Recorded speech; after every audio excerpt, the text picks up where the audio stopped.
indivisible, with liberty and justice for all.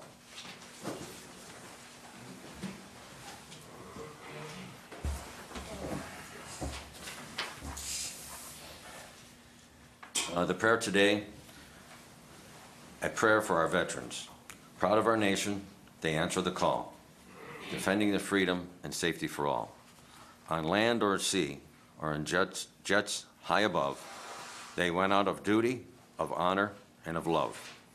But however they served, Lord, wherever they went, please bless them and help them to know what it meant.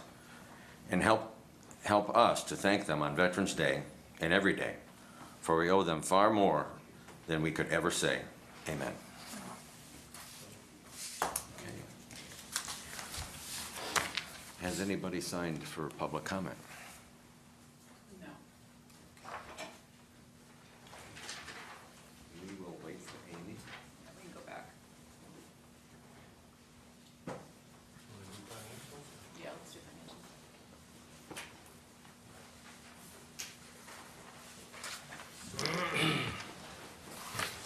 Morning, Commissioners. Good morning. Adrian Gorton with the Commissioner's Office.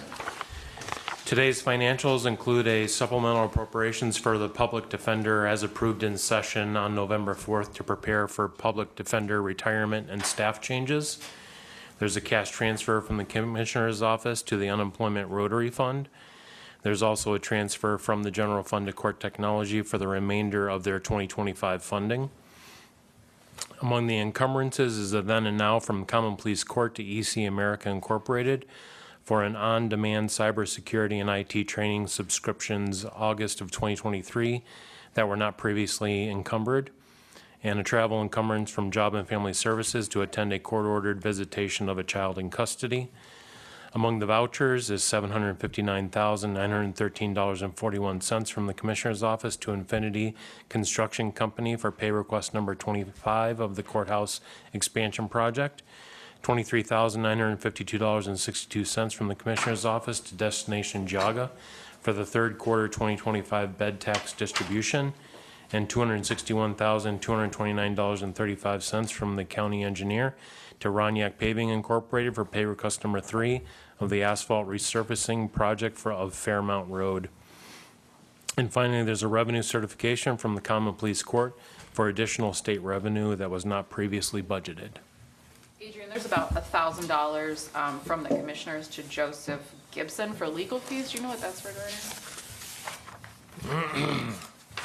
It's possible that that is a, most of the legal fees that we end up paying are for appointed counsel. Oh, that makes sense. Yes, Okay. yes. I was like, I don't know who that is. Why we're giving It's them probably that makes sense. a lawyer There was just for- one of them, so often there's like multiple, which makes Yeah, sense. yeah. Okay. It's generally there for the juvenile probate court, so. Okay, very good. I move to approve the financials. I wasn't here for the whole, so I'll move. Second. Call for vote. Commissioner Spiller, I'll abstain. Commissioner Brinkley, Aye. Commissioner White. Yes. We'll go to item number 2. Good morning, Commissioners. Morning. On November 7th, I acknowledged for Job and Family Services the following new hire appointment as the Executive Director of Job and Family Services complied with the Board of Commissioners recruitment and hiring procedures for Matthew Blevins, Workforce Program Specialist, new, effective October 20th, 2025. Also on November 7th, I accepted for maintenance the resignation of Jason Emming, a maintenance worker, number 1904, to be effective October 29th, 2025. And that's all. Thank you. Thank you. Item number 4. Adrian.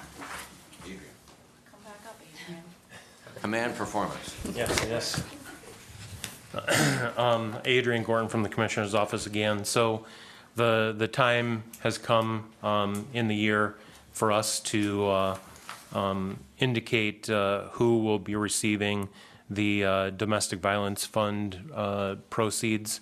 So number 4 would be the Commissioner's Office is requesting the board direct the Budget and Finance Manager to send a letter to Women's Safe confirming their eligibility for distribution from the Domestic Violence Fund and providing an estimate of the amount available for the shelter from the fees to be collected under sections 3113.34 or Division D of Section 2301.201 of the Ohio Revised Code. Women's Safe was the only domestic violence shelter to apply for those funds. And it's the only one that exists in the county, right? I believe it does, yeah. Yeah. If it isn't, Craig it's is- the largest Craig is one, so. nodding his head. Yeah, okay. Yeah, because when you said, well, we're going to choose who we're going to give the money to, I'm like, I think we only have one choice here. Yeah, I think, well, they were the only ones that applied, so. Okay, all right, very good. I move to approve item number 4. Second. Any more discussion? Call for vote? Commissioner Spudler. Aye. Commissioner Brinkley. Aye. Commissioner DeWort. Yes. Thank you very much. Thanks, Adrian.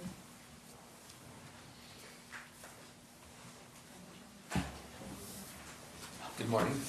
Morning. Rick Blamer for the Geauga County Airport Authority, and Greg Gilstrom, Airport Authority. the Airport Authority is requesting the board approve reimbursement request number 6 for the taxiway extension construction project, parallel taxiway A, including the connectors A1 and A2. Final phase to install edge lights for grant 3-390054-028-2024 in the amount of $12,305 total. The local county share is $615.25. Rick, have you reviewed the invoice and you believe it to be correct? Yes. I move to approve. Second. Any more discussion? Call for vote? Commissioner Spudler. Aye. Commissioner Brinkley. Aye. Commissioner DeWort. Yes. And the next item, the Airport Authority is requesting the board approve and execute Resolution 25-199, authorizing the President of the Geauga County Airport Authority Board to execute and submit the application to Ohio Department of Transportation for fiscal year 2026 Ohio Airport Improvement Grant for a matching grant, which would take the local share for the T-hangar, $29,250. So there is no county match to this. It's free money. Well, I mean, the county gave $800,000 for this project, though. Yeah. Right, okay. So in the letter from ODOT that was in the board packet, it says the sponsor will be responsible for 100% of any non-eligible cost associated with the project. And my understanding is both the Airport Authority and the commissioners would be the co-sponsors in this. Is that correct? Correct. Okay. So I'm a little concerned about, if there are overages, who's going to pay for those overages, right? Because the way that is written, it sounds like it could be either the Airport Authority or the commissioners.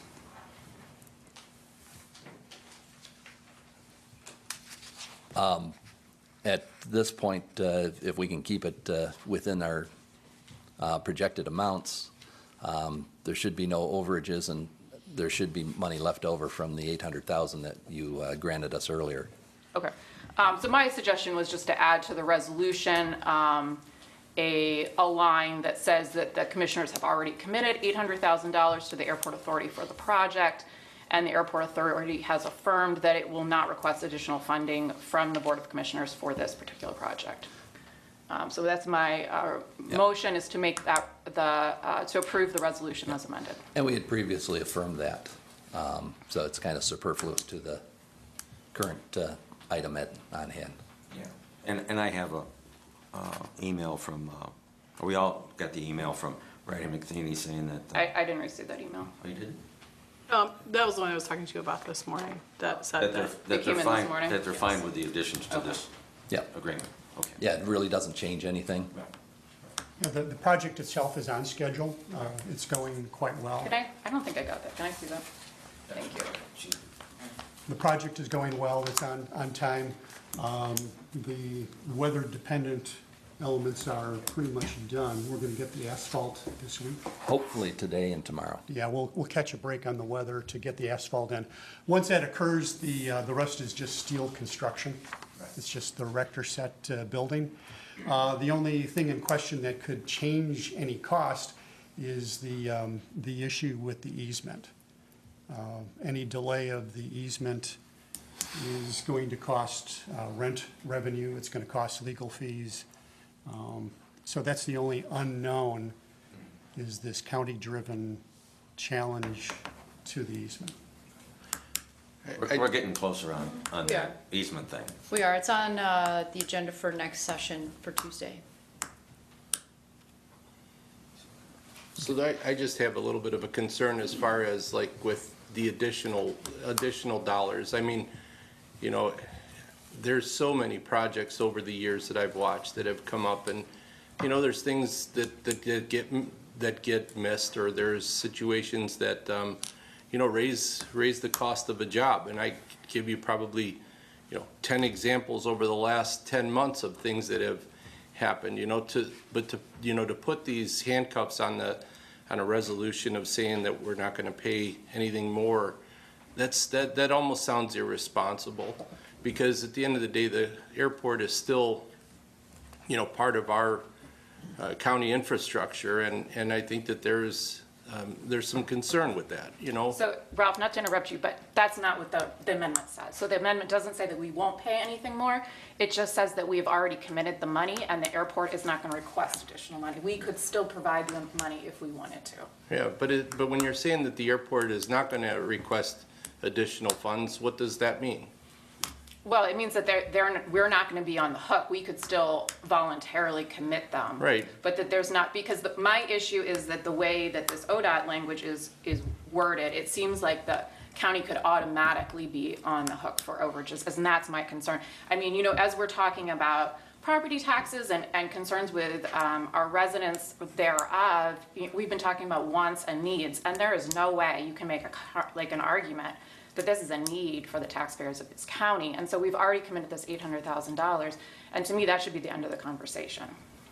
Well, listen, everybody's entitled to their opinion, and my opinion is that we should look at the fact of growing up, you know, our different operations. And you know, we have that $800,000. I'm kind of getting tired of that getting thrown in our faces, that it's like, you know, that was a conversation that we started last year, and due to the whole, you know, process of the red tape of paperwork and all the other things that happened, you know, came to fruition this year. And I understand that there was a whole lot of, you know, battle between, you know, back and forth of we should, we shouldn't, we should, we shouldn't. Well, you know, at the end of the day, I feel that we made you know, Commissioner DeBork and I made a good decision to support that, and to put some dollars into an airport that continues to grow and to provide service for aviation into our county.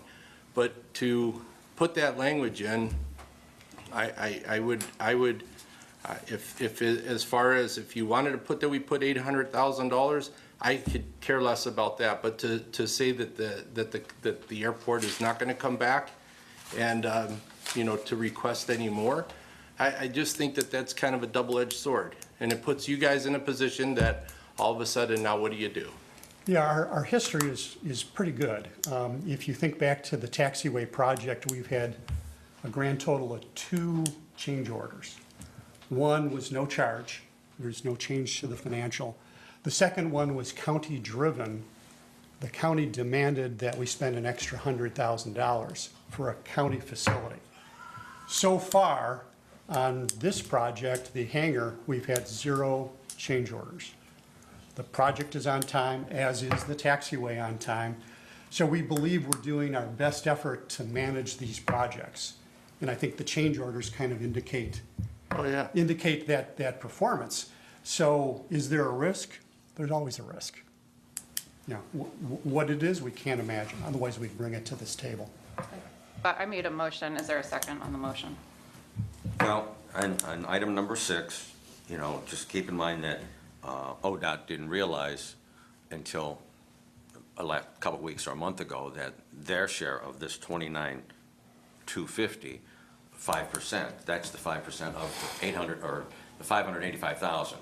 That's why you're getting this. And for us to pass this motion with this red letters in here, and you know, from your attorney, it says that the Airport Authority Board is fine with adopting the BOCC adopting resolution with such change. So it's okay. And with the extra, let's just call it $30,000. I think that would, if you have any change orders, that you could just take it out of that $30,000. That's, to me, it's a gift, because a month, 2 months ago, you guys didn't know you were going to get this. Right. Okay. So with the changes approved by the Airport Authority Board. I second the motion on item number 6 with the changes. You made the motion, right? Yes. Any more discussion? Once again, I'll just reiterate, I think that as far as the 800,000, leaving that in there, I'm okay with that, but the part that the Airport Commission is not to ask us for additional money, I think that's just bad business, and it's bad partnership with our different membership. Commissioner Spitarelli, do you think the Airport Authority should have a blank check with taxpayer dollars? I don't think that's the case at all, and I kind of take offense to that because they've been so responsible for all of the time that I have served here, that they are doing nothing but trying to improve conditions, and they have never done anything on their own without coming in front of us to get an agreement of the funds. You know, it bothers me that it just seems like there's this personal attack on the airport of these dollars, when we have other projects in this county that have taken millions and millions of dollars and increases of potentially millions of dollars, and there's never been the pushback like it is. Every time the airport comes up, you seem to have this big problem.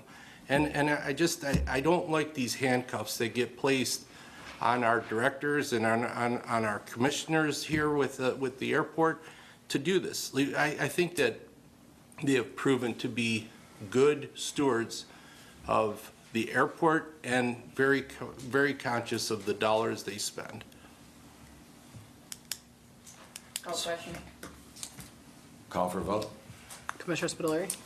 I'm going to vote yes. Commissioner Brady? Yes. Commissioner DeBoer? Yes. Thank you. Thank you. Okay.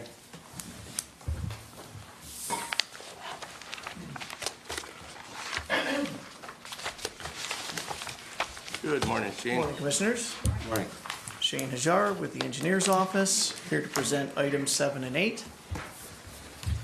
Item number 7, the Engineers Office requesting the Board approve and execute change order number 1 and final, increasing the contract with Roniak Paving Incorporated for the reconstruction of Butternut Road, County Highway 21, including the replacement of structure 21-032 and the resurfacing of sections A through C in Munson Township in the amount of $119,240.94.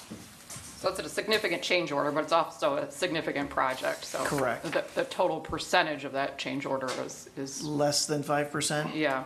Yeah, we encountered some unsuitable soils. The road was relocated and realigned along the branch of the Chagrin, and there was some unsuitable material, probably river till, that had to be excavated and replaced with premium backfill, which we had a contingency for it. It was just more than we had expected. And what's the traffic situation there? I know we've heard a lot of complaints. It's full, it's Everything's completely good now? open, everything's restored, striping, grass is growing, looks beautiful. Take a drive. All right, I'll It's a have to nice do drive. that. What's the traffic count on that? I don't know, I don't want to tell you the wrong number. It's several thousand vehicles per day. Okay. I move to approve item number 7. Second, Any more discussion? I would just say there's another example of a cost overrun on a project, right? Yeah, It's and going to happen. normally I'm real happy to come up here and enunciate decrease. Today it is an increase. This Right. is the There were decreases and increases in that change order. Correct. They're not, yeah. Yeah, so- and there's always a little bit of both. We're happy to mitigate those on most of our projects. Part of doing business, right? It is, it is. It's just some There's things you the can't ups and the predict. downs for construction, yes. 100%. Okay, call for a vote? Commissioner Spitaleri? Aye. Commissioner Brady? Aye. Commissioner DeBoer? Yes. Thank you. Thank you. Item number 8, County Engineers Office requesting the Board award the bid to Geauga Highway Company for the asphalt resurfacing of Gingrich Road, County Highway 34, Section A in Burton Township in the amount of $240,465.71 as they represented the lowest and best bid. The bid bond submitted shall serve as a performance bond for this project. Have you done work with this Geauga Highway before? We have. Okay. Yeah. I noticed they're not in Geauga County. They technically are. Oh, are they? They're on 422. Okay. They're in Troy Township, but I think they have a Hiram address just the way that that's located. It's kind of the Chagrin Falls. I thought it was like Wyndham or something was that Their, the address when I looked it up in the Secretary of State. their shop is right on I 422. gotcha. Okay. I move to approve item number 8. Second. Any discussion? Call for vote? Commissioner Spitaleri. Aye. Commissioner Brackey. Aye. Commissioner DeVore. Yes. Thank you, Shane. Thank you. Yes, sir. Good day. You too.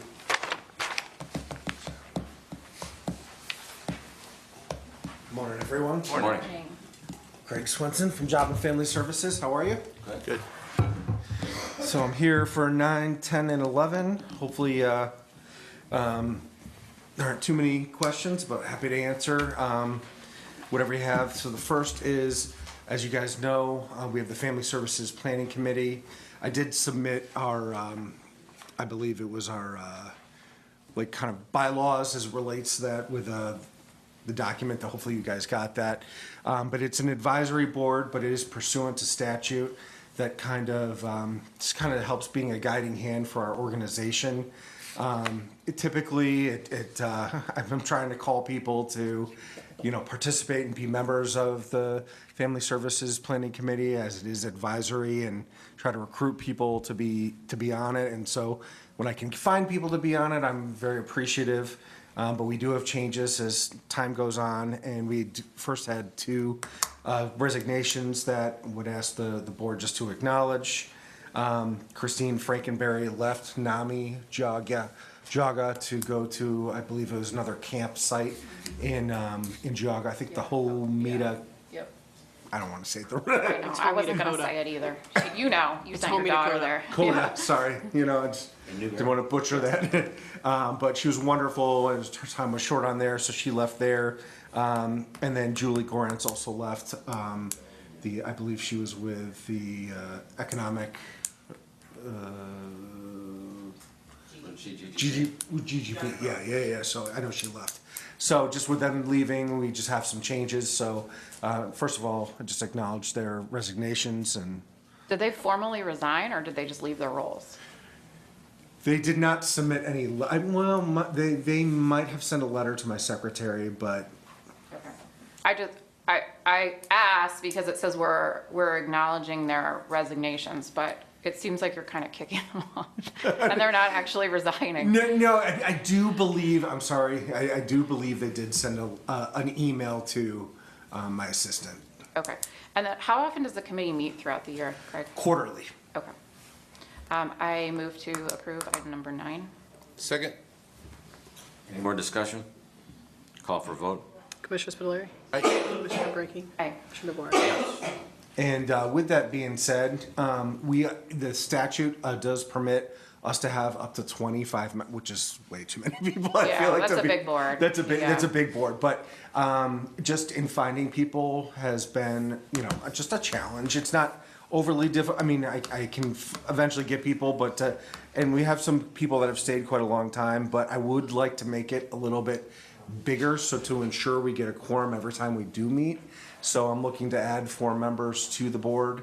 And is the quorum determined by, Half. It's got to be Okay. 1 person over half the board. I see. So with that being said, I'm looking to add 4 members, who I think would do and would contribute greatly to. I did include in the motion kind of who they were. Angela North actually is the successor at NAMI Geauga.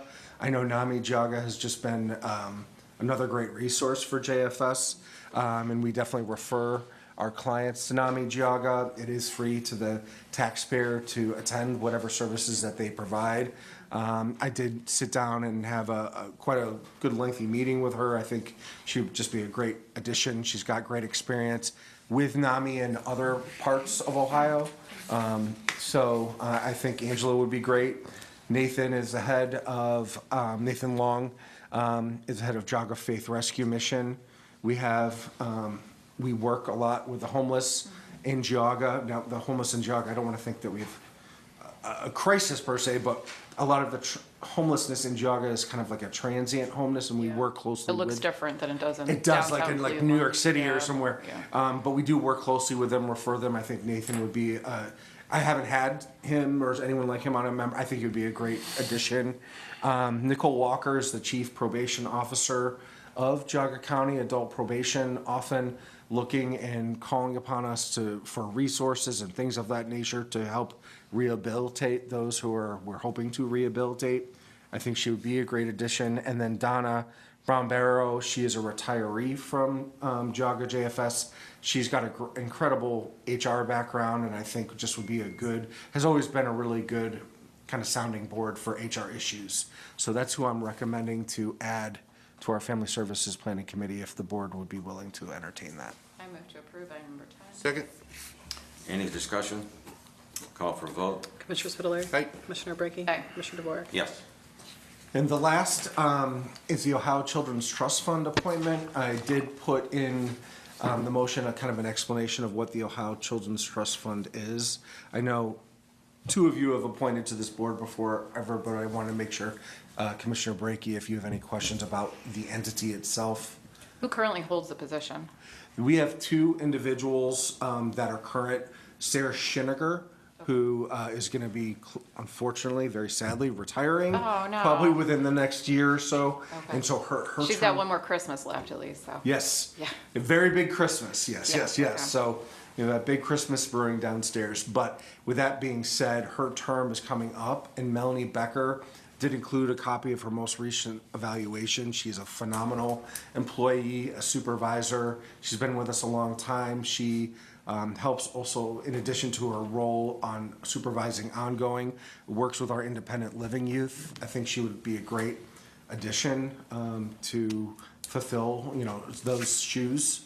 And so I recommend her replacing Sarah on the Ohio Children's Trust Fund. Well, I appreciate all the information you provided on that. That was like the first time I was like, this is too much information. I don't need, felt think like I've her learned. birth certificate was in there somewhere. Is she right-handed or left-handed? I know, there's a lot of info. But I'll move to approve item number 11. Second. Any more discussion? Call for vote?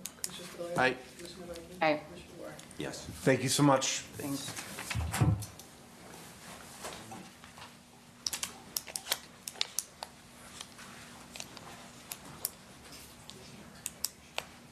Morning. Good morning. Liz Rubino with the Maintenance Department. And I have two today. I have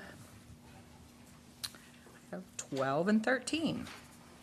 So the Maintenance Department is requesting the board approve and execute a service contract with Train US Incorporated to provide and install a new building automation system at the Geauga County Safety Center with the work to be completed within 180 days of the effective date of November 13th, 2025, in the amount not to exceed $49,817. Liz, was this discussed with ADP at all? I'd have to find out. Okay, so my concern, like it talks about the HVAC control system being connected with the county network. And then it also talks about like trained personnel being able to access that. And I'm kind of uncomfortable with the idea of an outside entity like tapping into our jail. Okay. Does that make sense? Okay, so you don't have any answers? I don't have an answer for that. I'm gonna suggest I move to approve until we can get some more information on how the system would work. Okay. Do you want to table that? I'm sorry. Yeah, move to table, sorry. Second. Okay. Any more discussion? Call for vote? Commissioner Spitaleri? Aye. Commissioner Brackey? Aye. Commissioner DeBoer? Yes. Okay, and then the next one is the Maintenance Department is requesting the board approve and execute a service contract with Air Force One to provide and install 3 new split cooling systems at the Geauga County Sheriff's Office with work to be completed within 180 days of the effective date of November 13th in the amount not to exceed $39,660. What's the current condition of the units now? They're not working. None of those three are working? Okay. I'll move to approve item number 13. Second. Any discussion? Yes. How old are the units? From what I understand, they're Original. 20-plus years. Okay. Original. Thank you. Call for vote? Hey. Commissioner Brackey. Hey. Commissioner DeWarke. Yes.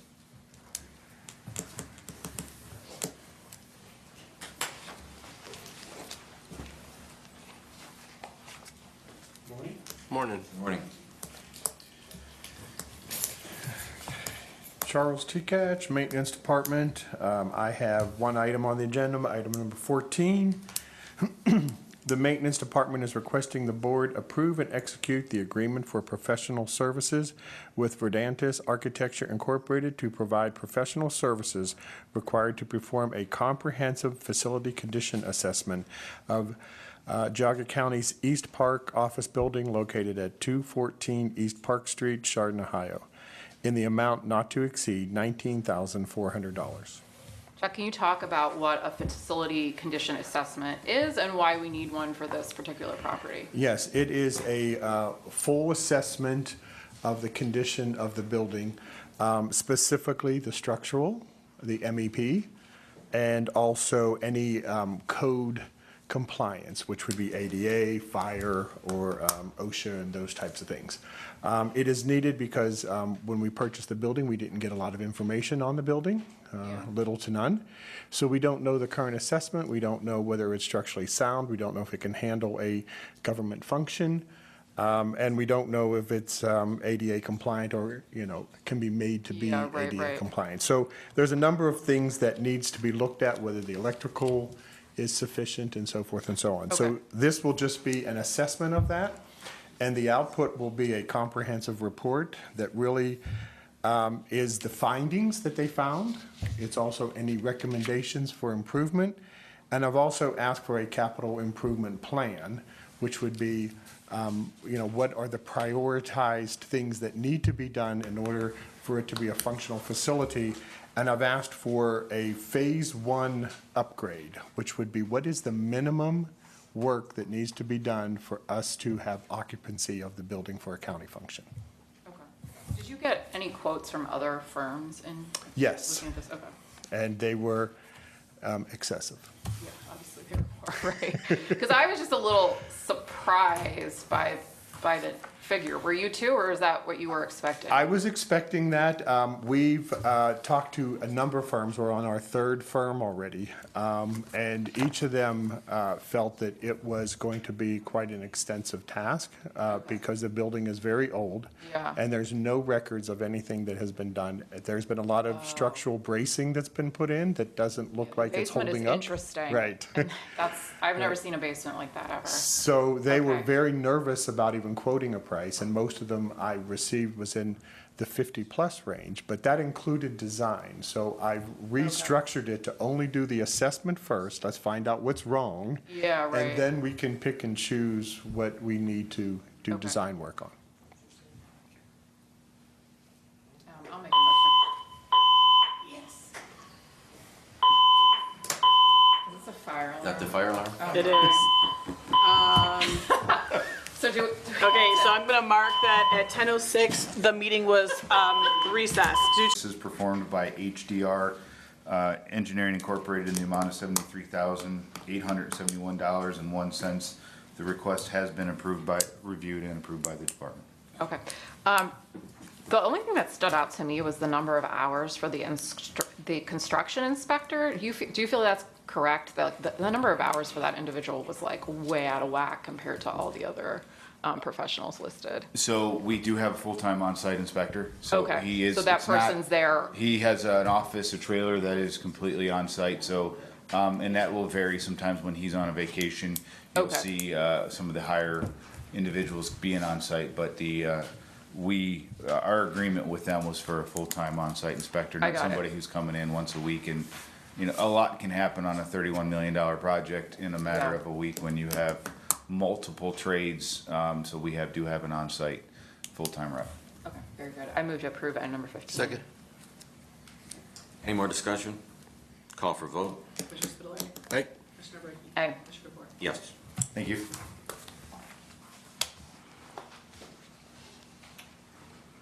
Okay, I guess that's me. You, you're Item on. 16.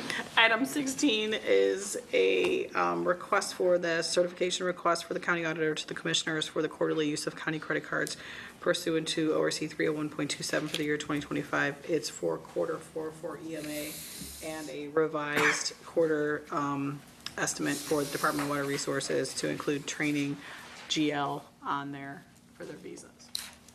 I move to approve. Second. Any discussion? Call for vote? Commissioner Spudler. Aye. Commissioner Brady. Aye. Commissioner DeBoer. Yes.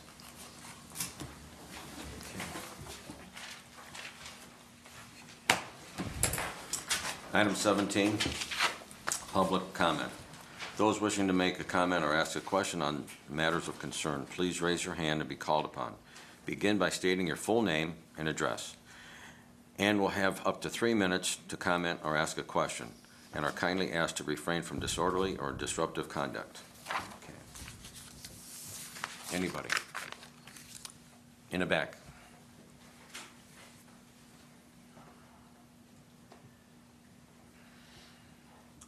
Skip Claypool, 12448 Benbrook Drive, Chesterland, Ohio, 44026. I'm rising today to ask a question about a letter that was recently sent from the Commissioner's Office regarding House Bill 96 that gave the authority to the County Commissioners to provide a rollback on property tax. I've got a number of concerns about the letter that I read. First of all, House Bill 96 is a monstrosity and an embarrassment to the state of Ohio, in my opinion. But the concerns I have about the letter is it had one commissioner's name on it, Carolyn Brakey. And the signature line said commissioners. And to the best of my knowledge, under Ohio Revised Code, you only have commissioners signing when there's been an open meeting discussion about the topic. And so therefore, Carolyn doesn't really represent the commissioners, she represents a commissioner. She's one single commissioner. And so I don't know if there was a public discussion about that or not, but it misrepresents the commissioner board. And so that's a concern. If it was the commissioners that were sending the letter, then 3 names should be on that letter. So it would be coming from the commissioner. In addition to that, House Bill 96, the rollback of that property tax, I hope you don't decide to do that, is taking money away from, and the news media here ought to be paying attention to this, taking money away from agencies without regard to what their financial situation is, what they need to manage, and so on and so forth. So unless there's a due process in place to take a look at what the actual need of the agency is and how they manage their finances, it would be inappropriate for this office to remove that money. That letter to me appeared to be self-promotion, nothing more. I mean, I'm seeing 2 commissioners, Jim and Carolyn, who can't get away from a camera out self-promoting themselves, and the reason I bring that up is not a personal attack. It is a concern that as a citizen, they ought to be focusing on the real concerns of this county, the proper management of our financial situation. We just had a prosecutor who made a request for $400,000 to remodel his office. My God, that's a lot of money. I didn't really hear a whole lot of robust discussion about that particular financial issue. We had cost overruns at the courthouse that were unbelievable. We got a courthouse that's just sucking money out of the county. I don't see a lot of concerns and discussions about that. And we beat up on the poor airport guys here when, by the way, if you make a motion about something that's happening with the federal government, an ODOT grant or a Department of Transportation grant, you may discover you really have no ability to void or to modify that contract. You will be obligated, once you start down that path and you accept a grant from the government in that regard, that you're going to complete that because the Department of Transportation will require that. So I raised to ask those questions and raise those concerns. And so thank you. Appreciate the opportunity.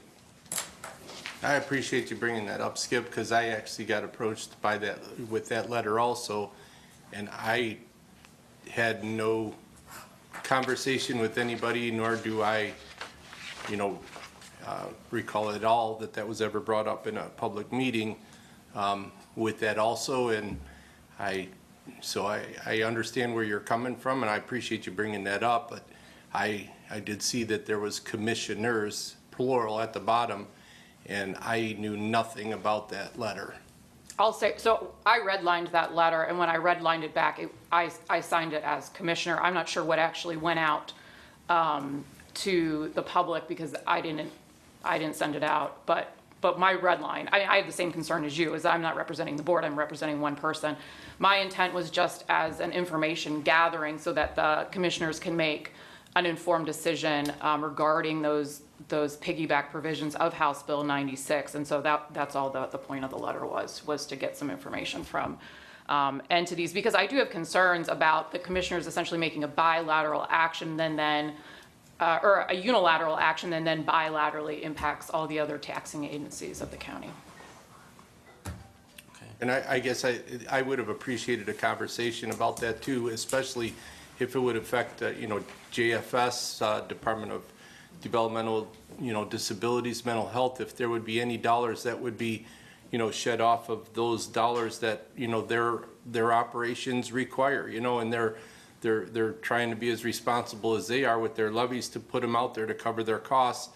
And if there would be impact on that, I would have liked to kind of have known that. And I have to agree with what Skip is saying. It's a big promotion of politics ahead of principle in many ways, and it's just unfortunate to watch. And what you said about needs and wants is 100%. It should always be about needs, not wants. And it's frustrating sometimes to see somebody come back and say, well, this was this was more of a want than a need. Well, let's see how long that goes on for. So This is not a back and forth. I don't think I used my 3 minutes. We're not talking right now. I don't think I used my 3 minutes. Do you allow 3 minutes or no? Amy, did we have 3 minutes? Did you have 3 minutes? Yes. Okay. Thank you for your There's comments. no reserving comment. So Just consider the open meeting law, by the way.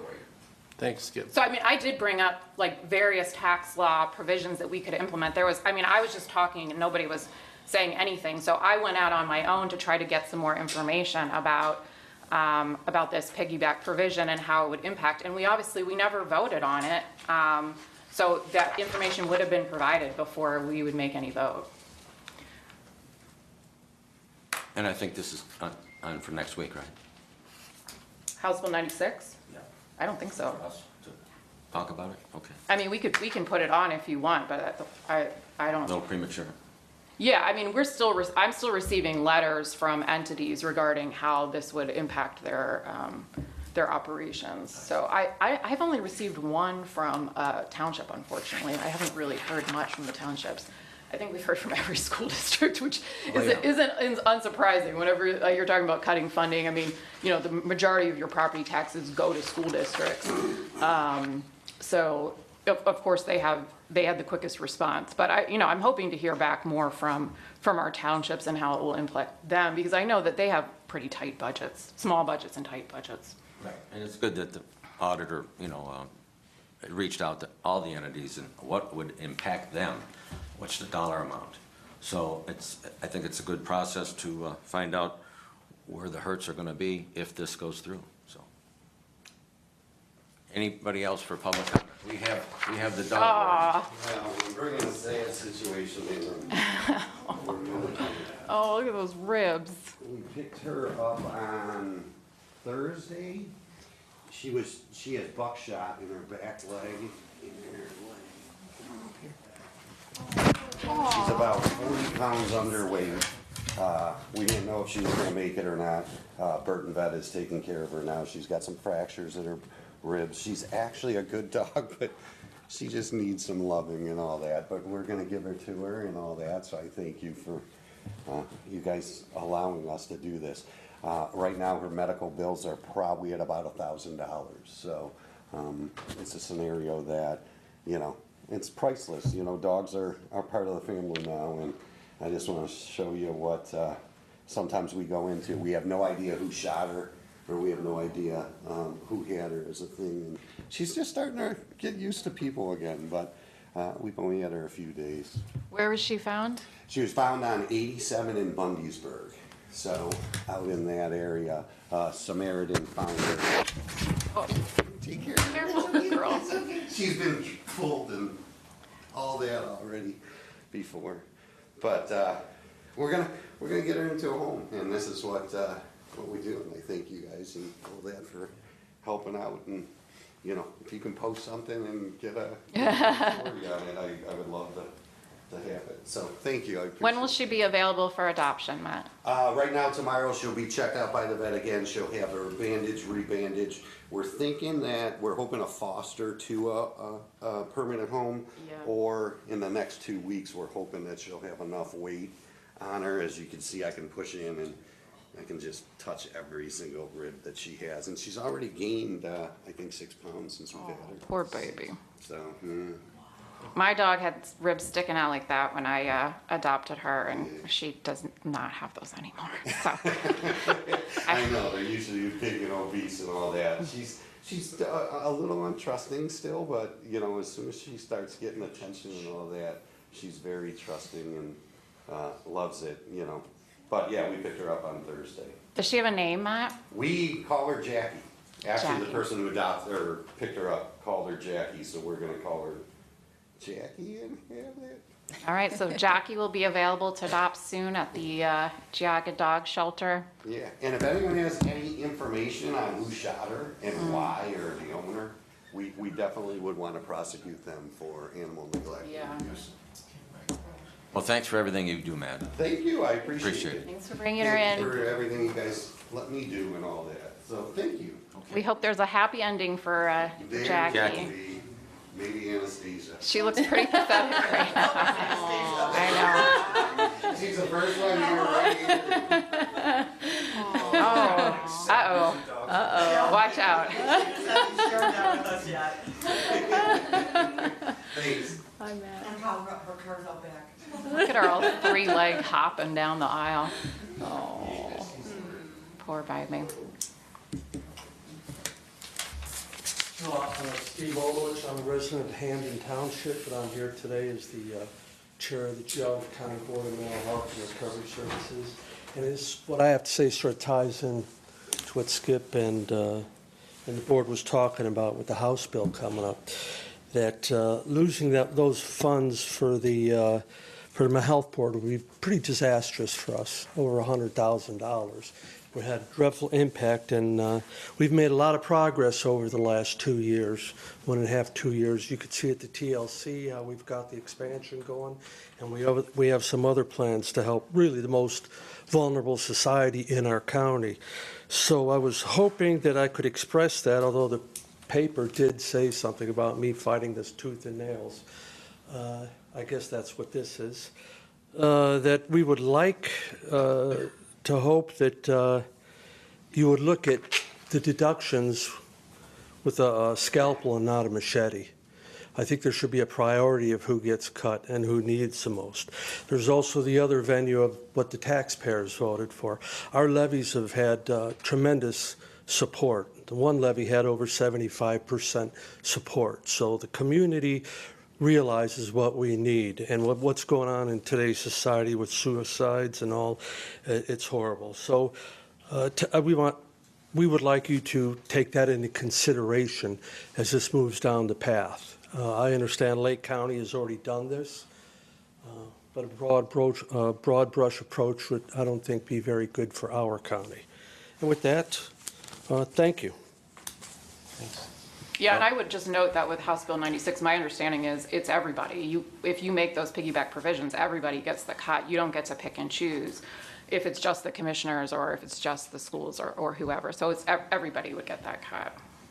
I mean, and to Mr. Olwich's point, I do have concerns about voters voting for levies and then the commissioners making this, unilateral decision to roll back those levies that were voted on by the, and frankly, I think there could be legal implications for it, which is, why I haven't pushed harder to vote for it earlier.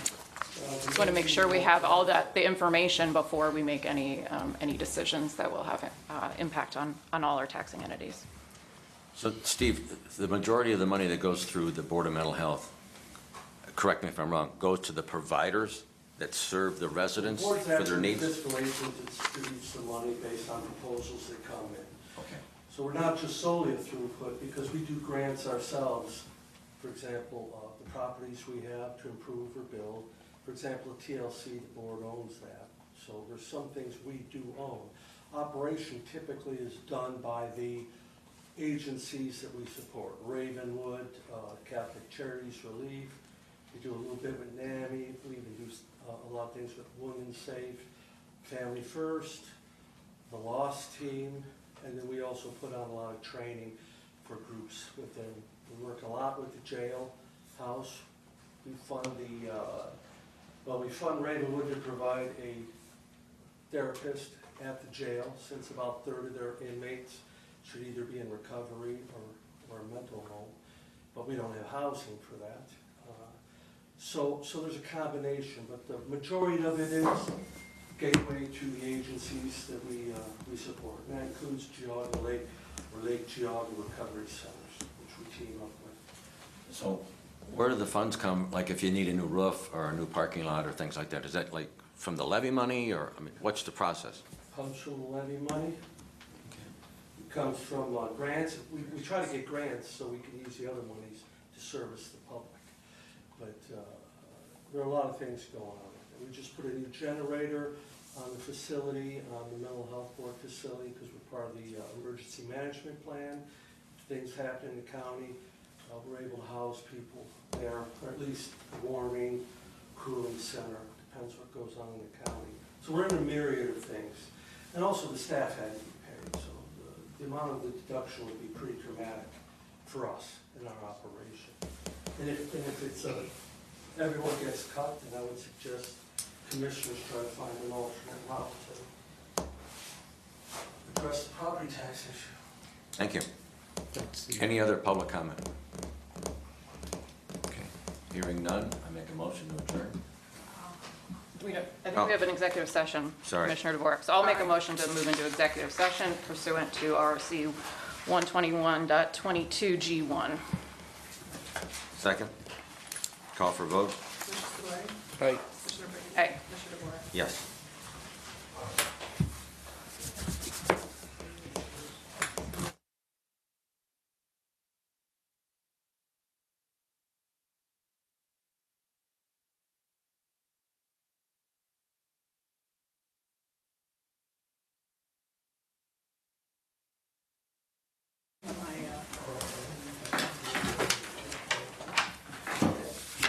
We didn't do anything on board discussion, did we? No. Okay. Okay. I have you returning at 11:09.